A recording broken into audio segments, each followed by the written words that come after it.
There's something unsettling about the silence that follows betrayal. It's not the shouting, or the fighting, or the dramatic confrontations you see in movies.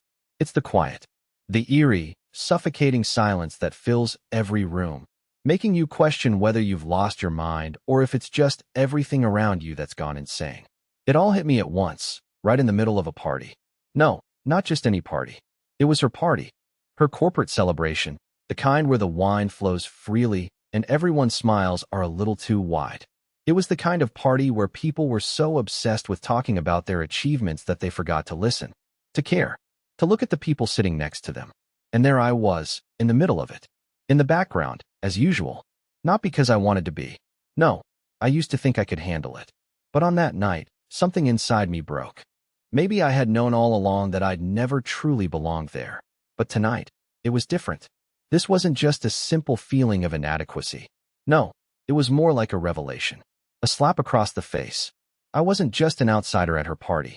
I was a joke. She didn't say it directly. No, she didn't need to. It was in the way she looked at me when she introduced me to her colleagues. The way her voice wavered, just a little too high-pitched when she mentioned how I wasn't as driven as her, how I didn't understand the importance of networking, and the way her eyes flickered away from me as if she was embarrassed. And then, the worst part, her best friend, Megan, making a subtle comment about how I wasn't good enough for someone like Clara. Not in a cruel way, but in the way people tell you they care, right before they make you feel completely worthless. It wasn't the comment itself, though. It was the look on Clara's face. That was the moment I knew. The moment I realized she didn't care about me the way I cared about her. She was embarrassed. Ashamed, even. I wasn't just the guy she married. I was the one she had to drag along behind her. The one who didn't fit into her perfect, shiny world. It was too much to handle. I had stood by her side for years, supporting her, building our lives together. And this was what I got in return? Not love. Not respect. Just discomfort. The uncomfortable silence in the room as she tried to play it off like it wasn't a big deal. As if my presence was nothing more than an inconvenient accessory she had to tolerate. I wanted to scream. I wanted to run. But I didn't. Instead, I did the only thing I could think of. I walked away. I didn't storm out. I didn't shout. I simply stood up, made my way to the door, and left. Not in anger. Not in rage. Just empty. And just like that, it was over. Clara didn't chase after me. Her phone didn't buzz with messages asking if I was okay. She didn't call to apologize, not even after the next day. The silence between us was deafening, and I knew, in that moment, that I had finally given up. The life I had been living, the one I thought I had, wasn't real. It wasn't love. What had I been doing all these years? I thought I was building a life with her, but I was building a fantasy. A fantasy she no longer cared for. I wasn't part of her world. And worse yet, I didn't think I ever had been. So, I didn't look back when I left. I didn't even feel regret. I just felt free. For the first time in forever, I was alone, but I wasn't lonely. For the first time, I didn't need to pretend. And that's when I realized something even more disturbing. The worst part wasn't her betrayal. It was how quickly I stopped caring. When I walked out of that party, I didn't look back. I could hear the laughter and chatter fade as I made my way to the door, but it didn't faze me. I didn't even feel angry. For once, I was clear-headed. In the hours that followed, I found myself in my car, sitting in the parking lot outside the venue, staring at nothing, just letting it all sink in. Clara had no idea what she had done. I knew that for sure. She was wrapped up in her world, her achievements, her perfect little bubble. I didn't fit. I was the loose thread she had hoped would tie itself up in some neat little bow. But I wasn't her project anymore. The drive home was a blur. I didn't care about the road, the traffic, or the ticking clock. It all felt irrelevant. Even when I walked through the front door, I could tell that the house felt different. Clara's things were everywhere, a constant reminder of what I had been trying to salvage for the past few years. The smell of her perfume lingered in the air like some cruel joke. I didn't go to bed that night. I didn't need sleep. I needed clarity, space, a chance to think without her presence hanging over me. As I sat in the living room, the soft glow of the city lights outside illuminating the dark room, the truth started to settle in. This was no longer my home. This was no longer my life. It was all a facade. The next day, I did something I never thought I would do. I called her. Not to argue, not to beg for answers, but just to let her know that I had left. Her response? Cold, distant. She sounded like she wasn't even fazed. Kyle, where are you? You're supposed to be here, she said, her voice crisp. I'm not coming back, I replied, my voice calm, steady, almost detached. She hesitated for a moment before asking, What do you mean? You're not coming back. I mean exactly what I said, I told her. I can't do this anymore. The silence on the other end of the line felt heavy, oppressive. I could feel her trying to find the right words, trying to patch up the cracks that had been forming for months. But she didn't have an answer for me. She didn't even try. I need space, she finally said, her tone barely above a whisper. I'm giving you all the space you need, I responded before hanging up. That was it. The conversation was over. And in that moment, something inside me clicked. I wasn't just a passive observer in my own life anymore. I was taking control. For the next few days, I let the silence linger. I didn't check my phone, didn't respond to her calls. I kept thinking about the party, about how she had looked at me, or, rather, how she hadn't. The way her eyes shifted when she spoke about her job, her colleagues. The way she seemed embarrassed to be with me. I realized that for so long, I had been clinging to the idea of her. The perfect idea of her. But that wasn't Clara anymore. Not the person I thought I knew. That night, when she laughed at me in front of everyone, it wasn't just a joke. It was her telling me, in the most painful way, that I wasn't enough. That I never had been. By the end of the week, I had already begun to move on in my mind. I didn't want to go back to the life we had. I wasn't the person I used to be. I wasn't the guy who tolerated humiliation. I wasn't the guy who let her walk all over me. I started packing my things, quietly, methodically. It wasn't about revenge. It wasn't about anger. It was about me finally realizing my worth. I wasn't going to spend another minute feeling small because she couldn't see me. I wasn't going to let her keep me in the shadows of her world. And then, on a Sunday morning, she came home early from a work brunch. She had clearly been drinking. She stumbled into the living room, and her face fell when she saw the boxes scattered around. Kyle? She asked, a note of panic in her voice. What's going on? I didn't respond immediately. I just kept packing, folding my clothes, making sure I didn't miss anything. You can't just leave like this, she said, her voice rising now, a mix of confusion and frustration. I already have, I said, my tone flat. I'm done. Her expression changed. For the first time in weeks, I saw something real in her eyes, panic. But it wasn't the kind of panic I had hoped for. It was the kind that only happens when someone realizes they've lost control, that they've pushed someone too far. You can't do this, she said, stepping closer. We're supposed to be together. We're a team, Kyle. We were never a team, I told her, my voice finally breaking the silence. You've never seen me as an equal. You've never cared about me the way I cared about you. I'm sorry, she said, reaching out, but I stepped back. I don't need your apologies, I told her. I just need to leave. And just like that, I was gone. For good. It wasn't until I was driving away that I felt the weight of what I had just done. I wasn't sure where I was going, but I knew one thing. I wasn't looking back. The life I had built with Clara was over, and in that moment, I realized something even more disturbing. I was free. But the real shock came later. Much later. The first few days after I left were strange. I didn't know what I expected to feel, but it certainly wasn't peace. I thought I'd be riddled with guilt, regret, maybe even loneliness. But instead, there was just this strange clarity. I had done something I didn't think I was capable of. I had walked away. And in doing so, I realized how far removed I had been from the person I used to be. I didn't reach out to Clara. Not once. In fact, I didn't even bother to check my phone for her texts or missed calls. I deleted her number, just to make sure I wouldn't be tempted.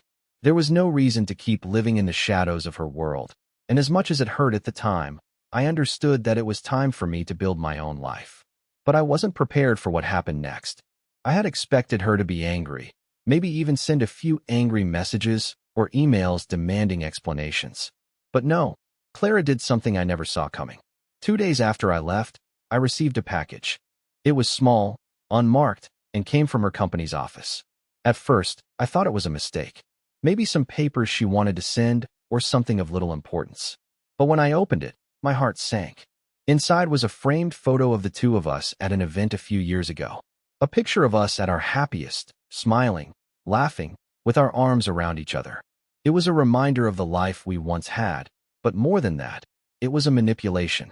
Clara knew I couldn't just let go of our memories, and I realized she was trying to pull me back into the past. But what came with it was even worse. A letter. It was brief, only a few lines, but it hit me like a ton of bricks. Kyle, it started. I don't know why you're doing this, but if you're really set on leaving, then I understand. But know this, you'll never find someone who'll care for you the way I did. You'll never find someone who can make you feel as important as I did. The words stung, but not in the way I thought they would. They weren't an apology. They weren't even an attempt to fix things. No, they were a confession, and I hated it even more. Clara wasn't writing to beg me back. She was writing to remind me of how much I needed her. It was her final attempt to exert control over me, to show me that without her, I was nothing. I tossed the photo into the trash. I didn't even look at it again. But the letter, the words, they lingered.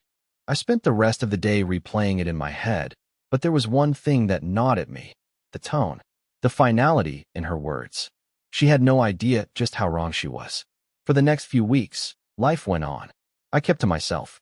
I focused on work, started to rediscover who I was without Clara by my side. It wasn't easy, but it was liberating. I found myself doing things I hadn't done in years, going for long walks, cooking meals for myself, reading books I hadn't touched in forever. It was like waking up from a long sleep, and each day felt a little more like my own. Then, one evening, I decided to do something I hadn't allowed myself to do in years. I went to a bar. It wasn't a fancy place, just a small, dimly lit pub with a jukebox in the corner. I grabbed a seat at the bar and ordered a drink, then another, and another. I wasn't looking for anything. I just wanted to be alone in my thoughts, to not think about her, about what had happened, about everything that was wrong with my life. But then, as I sat there nursing my beer, I saw her. Clara.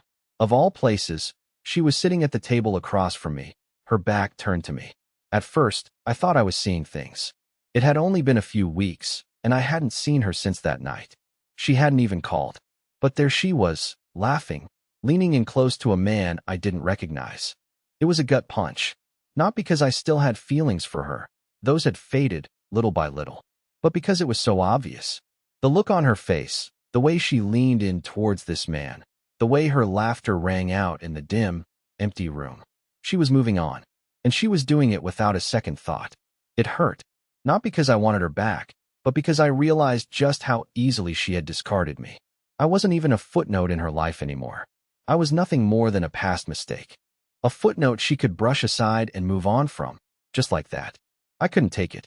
I got up, my heart pounding, and left the bar without a word.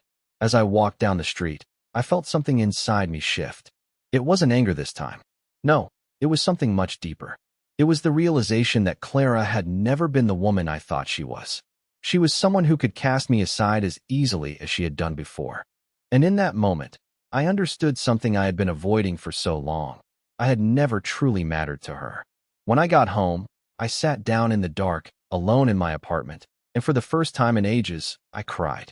Not because of the loss of love, but because of the loss of myself. For so long, I had allowed Clara to define who I was. I had allowed her to shape my world. But that night, in that bar, I understood something I had been blind to for so long. It wasn't just her who was lost. I was lost too. The next morning, the weight of last night's events still hung over me like a dark cloud. I couldn't shake the image of Clara sitting with that man, the way she laughed so effortlessly, like she had no care in the world. I had been a fool to think she was ever different. I had wasted so much of my life trying to fit into a place where I clearly didn't belong, trying to be the man she wanted me to be, when all along, she had been waiting for the moment to move on. But it was her indifference that cut the deepest. She didn't need me, and that was something I couldn't deny anymore. I spent the next few days lost in my thoughts. I kept replaying everything in my head, the way she had humiliated me, the way she dismissed me, and the way I had let it all slide for so long. But now it was different. I was no longer the man who would stand by quietly while she ran circles around me. I had taken control. I had walked away. I had made the choice to leave her, to finally free myself from her grasp. But just when I thought I was finally free, something unexpected happened. My phone rang one afternoon. At first, I thought it was just another telemarketer or one of the countless spam calls I had grown so accustomed to ignoring. But then I saw the name on the screen. Clara. I froze. The last thing I wanted was to hear from her, but I knew I couldn't ignore it. Something inside me told me this call was inevitable. She had to know I wasn't coming back, but there was something about her persistence that made me pick up the phone. "Hello," I said, my voice distant, almost robotic. "Kyle?" Clara's voice came through, sounding tired, strained. "I need to talk to you." I didn't respond right away. What could she possibly want from me? She had made her choice. She had discarded me, and now she was asking for another chance to explain herself? It seemed almost laughable. "I don't think there's anything to talk about," I replied, trying to keep my emotions in check. "You've made your feelings clear." "No, listen to me," Clara pressed. "This isn't about us. It's about everything that's been happening. You don't understand what you're doing to me. To us." There it was. The guilt trip. The manipulation. I could hear it in her voice. She was trying to make me feel like I was the one who had wronged her, like I was the one who was destroying everything. But I wasn't falling for it anymore. I had learned the hard way that nothing ever seemed to be her fault. "Clara, you've had plenty of time to explain yourself. You didn't need to wait until now," I said, my voice calm but firm. "You've made your choices, and so have I. This is it." There was a long pause on the other end of the line. I could almost hear her struggling to find the words. "I'm sorry, Kyle," she said softly, her voice cracking. "I never meant for it to get this way. But you don't know how much this is hurting me." I wanted to laugh. Hurting her? After everything she had done to me? But I didn't. Instead, I took a deep breath and said, "I'm not the one who's hurting you, Clara. You've been doing that for years." The silence that followed was almost unbearable. I could hear her breathing, but she didn't say anything else. It was like she was waiting for me to give in, to show her that I still cared. But I didn't. I had nothing left to give. "I think you should go," I said, my voice steady now. "There's nothing left here. I'm done." I hung up the phone before she could respond. For the rest of the day, I sat there in my apartment, staring at the walls, feeling the weight of everything that had happened. I wasn't sure if it was relief or sadness that I felt, but I knew one thing for sure. I couldn't let her back in. I couldn't let her manipulate me any longer. I had to move on. And that's when the texts started coming. At first, they were simple. A few words here and there. "Please talk to me. I can't believe this is happening." But as the hours passed, they grew more desperate. "I need you, Kyle. You can't leave me like this. I'll change. I promise." But I didn't respond. I couldn't. The more I read them, the more I realized how far gone she was. How far gone we both were. I didn't want to be a part of her world anymore. I didn't want to be a second choice. I didn't want to be the guy she turned to when things didn't work out with the man she was really interested in. That night, I made a decision. I would block her number. I would erase her from my life, once and for all. It wasn't easy, but it was the only way forward. I took a deep breath and pressed the block button. And just like that, I was free. But as I sat there, looking at my phone, a strange feeling washed over me. Was I really free? Or had I just made the biggest mistake of my life? The next few days were a blur, and in the midst of it, I thought I was finally starting to move on. I threw myself into work, into routines that had been absent from my life for far too long. There was no room for distractions, no room for anyone who wasn't already a part of my life. I didn't look back at my past with Clara. I didn't listen to the messages she left. I didn't care. The reality of our broken relationship was setting in, and I had finally come to terms with the fact that I was free. But freedom isn't as simple as it sounds. I learned that quickly. The nights were the hardest. I could still hear her voice in my mind, her pleas, her words that had once filled my life with meaning. But they also filled me with something else now. Regret. Self-doubt. For a while, I would sit by the window late into the night, watching the city lights, trying to silence the thoughts in my head. It wasn't just the absence of her, but the silence that had followed. The kind of silence that seeps into your soul and makes you question everything about yourself. And then one evening, while I was out grabbing a drink at the same pub I had fled from weeks ago, I saw her again. It wasn't like the last time. This time, there was no laughter, no pretending. It was just Clara, sitting by herself at the bar, her head slightly bowed, her hands wrapped around a glass. I don't know why I didn't leave immediately. I guess something in me wanted to see if she had changed, or maybe it was just that curiosity, that terrible need to know what she was doing now. I approached cautiously, unsure of how she would react. But when she saw me, she didn't look surprised. Instead, her face tightened, and there was a fleeting moment of vulnerability before it vanished again. "Kyle," she said quietly, almost apologetically. Her voice didn't have the usual edge, the bravado that I had grown so used to hearing. This was something different. I said nothing at first, just stood there, watching her. I could see the slight tremor in her hands, the faint dark circles under her eyes. Clara, the woman who had once been so sure of herself, now seemed lost. "I didn't expect to see you here," she continued, her voice low, guarded. I don't know why I came. I just wanted to talk to you. To apologize, maybe. I should have walked away right then. I should have let it go, told her I didn't care.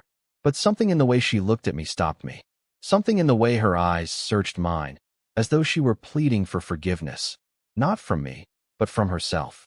I could tell that she wasn't the same person who had humiliated me in front of everyone. But I wasn't the same person either. I finally spoke. "What's the point of all this, Clara? You had your chance. You chose your life without me. Now you're here, trying to fix things that can't be fixed." She winced at my words, but I didn't feel bad. She had made her choice. She had left me with no option but to leave her behind. There was no going back, no fixing the cracks in our relationship. "I don't know how to explain it," Clara admitted, looking down at her drink, her fingers tracing the rim of her glass. "But after everything that happened, I realized something. I never really saw you. Not in the way I should have. I took you for granted, Kyle. I'm sorry." The apology felt empty, like words meant to soothe her own conscience rather than mine. But I needed to hear it, didn't I? I needed to hear that she had acknowledged what she had done. It wasn't enough to erase the pain, but at least it was something. I took a deep breath, gathering my thoughts. "Do you know what the hardest part was?" I asked, my voice softer now, but still laced with bitterness. "It wasn't the betrayal or the way you laughed at me. It was how you just let me go. Like I was disposable. Like you didn't need me anymore. And that, Clara, that's what I can't forget." Her face flushed, and for the first time in ages, I saw a real emotion on her face. It wasn't the controlled mask she wore at the party. It was raw, and it was real. She was finally seeing the damage she had caused. "I never meant to hurt you," she whispered, her voice breaking. "But I did, and I don't expect you to forgive me for that. I just needed to tell you that I'm sorry. From the bottom of my heart." I didn't respond. I couldn't. There was nothing left to say. We sat there in silence for what felt like an eternity. And in that silence, I realized something crucial. Her apology didn't fix anything. It didn't undo the years of emotional neglect, the way she had treated me like an accessory, the way she had humiliated me. It didn't make me feel better. It didn't change a thing. And in that moment, I understood that forgiveness wasn't something I had to give her. It was something I needed to give myself. I stood up without a word, paid for my drink, and walked out of the pub. This time, I didn't look back. Because I had finally moved on. And Clara? She was just a memory now. One I didn't need to hold on to any longer. The weeks after that night were quieter than I had expected. When I left the bar, I didn't feel anger or relief. It was more like an intense, suffocating calmness. The kind of calm that settles in when you've been through a storm and you're finally realizing the damage has already been done. I didn't feel any need to reach out to Clara, and I didn't want to know what she was doing anymore. The ghost of her apology lingered for a few days, but eventually, even that faded into the background. But life doesn't let you stay in your bubble forever. I quickly realized that moving on from a relationship isn't just about erasing the other person. It's about the pieces of yourself they've left behind, the expectations, the routines, the memories you once shared. And there were moments when I caught myself thinking about her, wondering if she ever regretted how things turned out.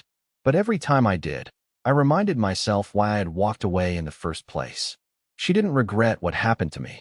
She regretted losing control. I started rebuilding, piece by piece. I spent hours diving into work, picking up old hobbies, and meeting new people. I wanted to feel alive again, but most of all, I wanted to prove that I didn't need Clara to be anyone. I was good enough on my own. But no matter how many new faces I met or how many hobbies I tried to fill the empty space with, I couldn't shake the feeling that something was still missing. And that missing thing wasn't her. It was trust. It was the ability to believe in people again, to open up to someone and not worry that they'd eventually walk away like Clara had. Then, just when I thought I had put the past to rest, something unexpected happened. It was a Saturday afternoon, and I was sitting at a small cafe, working on a project for work. I had found this little place, tucked away from the main street, with the perfect balance of quiet and warmth. It had become one of my favorite spots. I was typing away on my laptop when I saw a familiar face standing in front of me. At first, I thought I was imagining it, but when I looked up, my heart stopped. Clara. She stood there, hesitant, her eyes searching mine like she wasn't sure if she had the right to be there. I froze, not knowing how to react. It had been weeks since I'd seen her, weeks since we'd spoken. I didn't know if I was ready to deal with her again. Kyle, she said softly, her voice carrying an edge of uncertainty. I didn't know if I'd find you here. I didn't say anything. I just stared at her, trying to gauge what she was doing. Why now? Why after all this time?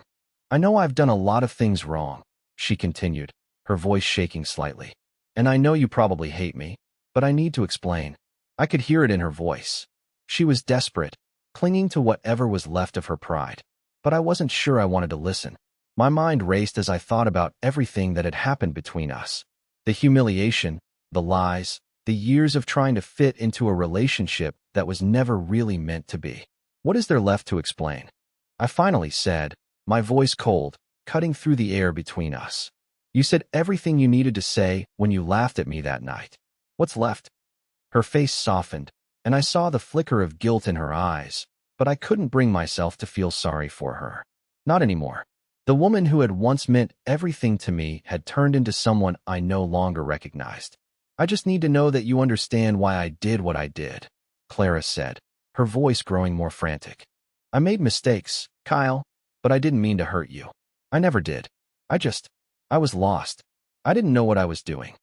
Then why didn't you tell me that when it mattered? I shot back. Why didn't you say anything when I was standing there, trying to be the person you wanted me to be? She flinched at my words, and for a moment, I saw the Clara I used to know, the one who was vulnerable, who didn't have all the answers, who sometimes tried to be honest. But I couldn't forgive her for the years of neglect, the years of pretending everything was fine when it wasn't. I don't need you to understand anymore, I said, standing up from the table. I'm done, Clara. I don't need this. She reached out as I turned to leave, but I stopped her with a single, deliberate glance. I wasn't angry anymore. I was just indifferent. I don't know what you want from me, I said, the words falling flat. But whatever it is, you'll never get it. Not from me. I walked out of the cafe without looking back. I didn't need closure. I didn't need her apology. What I needed was to finally sever the tie that had kept me bound to her, to the life that wasn't mine, to the woman I thought I loved but didn't know anymore. I had walked away for a reason, and I couldn't keep letting her haunt me. And for the first time in a long time, I felt like I had made the right decision. This wasn't about forgiveness. This wasn't about redemption. It was about me, about reclaiming myself, and for once, I wasn't looking for anyone's approval. Days passed in a haze, the kind of days where you're so caught up in your own thoughts that you lose track of time. I kept busy, but there was always a nagging feeling in the back of my mind. The one that told me I wasn't truly free, that I was still living in the shadow of a life that no longer existed. I tried to convince myself that I was okay, that I didn't need anything or anyone. But as the weeks went by, I started to feel the cracks begin to show. I was alone, but I had gotten so used to the quiet, to the emptiness of my apartment, that I didn't know what to do with myself anymore. It was late one evening when the unexpected call came. I had just come back from the gym, my mind still spinning with the effort of trying to lose myself in something, anything. I was in the middle of taking a shower when my phone buzzed on the countertop. I didn't recognize the number, but I thought maybe it was work. I didn't expect it to be Clara. I hesitated before answering. After everything, why would she be calling me now? The last time I had seen her, I made it clear that we were done. I wasn't interested in having any more of those heart-to-heart talks. I didn't want to reopen the door to that part of my life. But something inside me made me pick up the phone anyway. Hello, I said, still catching my breath from the workout. Kyle. Clara's voice came through, shaky, almost breaking. There was something different about it this time. No bravado. No pretending. Just raw, vulnerable. I need you to listen to me. It's important. Clara, I said, my voice calm but firm. I don't want to do this. We're done. What more do you need from me? I know it's too late, but I need to tell you something, she continued, her words coming in quick bursts. I'm not calling to apologize anymore. I'm calling because I can't keep running from the truth. I've been lying to you. Lying to myself. My stomach twisted, but I didn't say anything. I just stood there, listening. It's about the night you left. The party. There was something I didn't tell you, something I should have told you a long time ago. It wasn't just you who I was rejecting that night. It wasn't just about you not fitting in. Kyle, I could hear the hesitation in her voice, like she was trying to find the courage to say something she had kept hidden for so long. Clara, if this is just another attempt at guilt-tripping me, I'm not interested. We've been through this. I'm done. I've moved on. I tried to cut her off, but she wouldn't let me. No, it's not like that. Please, just listen, she begged. There was something frantic in her tone now. I never told you, but that night, when you walked out, the reason I acted like I didn't care, like I didn't need you, was because I was already seeing someone else. The words hit me like a punch to the chest. I took a step back, my breath catching in my throat. She was seeing someone else. The woman I had loved, the one I thought I had shared everything with, had already replaced me. The thought sent a cold shiver down my spine, but there was more to her words. I could hear it in the way she spoke. There was more, and she wasn't telling me the full story. Wait a minute, I said, trying to hold myself together. What are you saying? You were seeing someone else the whole time? No, Clara said quickly, almost too quickly. No, not the whole time. It was just that night. The night you walked out, Kyle. I don't know why I did it. I don't know why I let myself. I was confused, angry, and I took it out on you. But that man, he's someone I've known for a while, and he's been there for me in ways you never were. The words stung, but I kept my composure. It wasn't her rejection of me that hurt anymore. It was the realization that I had been nothing more than a placeholder. I had spent all these years trying to prove my worth to her, when all along, she had already checked out. She had already made her decision. You're telling me this now? I said, my voice trembling with disbelief. After everything? After you humiliated me? You think I'm supposed to care about your excuses? Clara's voice wavered. I know I don't deserve forgiveness, but I needed you to understand something. I needed to be honest with you, even if it's too late. I didn't know how to respond. The anger, the hurt, the disbelief, they all tangled up inside me. I had walked away because I had finally found the strength to let go, but hearing this, it felt like a slap in the face. I took a deep breath, steadying myself. I wasn't going to let her win. I wasn't going to fall into this trap again. You've got what you wanted, Clara, I said, the words coming out colder than I intended. You've moved on. You've replaced me, and I'm done being a part of your mess. I don't care what your reasons are. I'm finished. There was silence on the other end of the line, and for a brief moment, I thought she might try to apologize again. But she didn't. There was no more begging, no more pleading. She had used up her chances. I hung up the phone, feeling a strange mixture of emptiness and relief. It was over. It was really over this time. I wasn't sure what the future held, but one thing was certain. I wasn't going to be the person I used to be. I was done being her backup. Done being the person who loved her more than she ever loved me. Now it was time to be something new. Something stronger. The days after that phone call were unlike any I had experienced before. It wasn't just the absence of Clara that felt different. It was the space I had created for myself. For the first time in years, I wasn't holding on to something that wasn't meant for me. I wasn't lingering in the shadow of a relationship that had stopped serving me long ago. I had let go, truly and completely. And the strangest thing was that I felt lighter. The first week was the hardest. The silence, the emptiness, it all felt like a constant weight on my shoulders. But with every passing day, I found myself enjoying the quiet. I began to see the world around me again, the things I had once taken for granted. I took long walks in the evenings, rediscovered the joy of reading, and started spending time with friends I had neglected for too long. The parts of me that had been lost, buried under the expectations of someone else's life, began to resurface. One Saturday, a few weeks later, I ran into someone at the grocery store.